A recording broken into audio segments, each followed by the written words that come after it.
Hello boys and girls, my name is Danny Mac and I just wanted to give you a quick update on where I'm up to with the set driven key tool that I'm trying to create for Blender.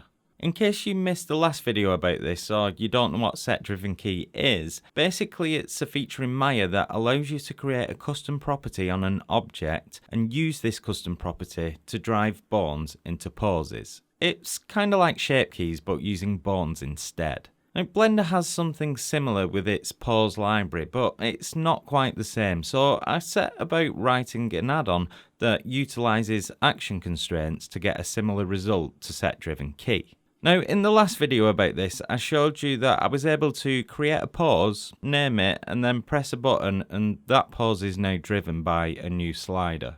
It was working okay on my own rig, but it was a bit flaky and slow on heavy rigs. Happy to say it now seems to be working with any rig and is much faster than it was before. However, one of the cool things about set driven key is that you're able to drive poses in different directions. So for example, your custom property might send the eyebrow up when you slide it in a positive direction, then send the eyebrow down when you slide it in a negative direction. Not wanting to disappoint, I implemented this functionality into the script so that after you create your first pose, you can then create a second pose with the same name and make this inverted to achieve a similar result. I'll probably make this UI a bit easier to use, by the way.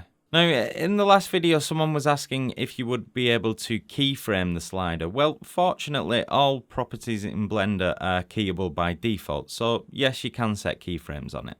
There's a couple more bugs I just need to iron out before I release the script, but I want to warn you beforehand that I have very little experience with animation workflow. I created this tool to achieve something that I wanted personally, so it might not be appropriate for your needs in its current state. Which is why I'm hoping the community will be able to help me improve the script, because as I say, I'm treading into unknown territory a bit here. So for this reason, if you do download it, please don't use it on anything important. Just create a separate save file and do some tests with it until you're sure it's good to go. Anyway, that's all I have today, but I'll be uploading some new tutorials next week. Give me a shout in the comments if you have any requests. I do read them, even if I don't always reply. And I'll see you in the next video. Peace.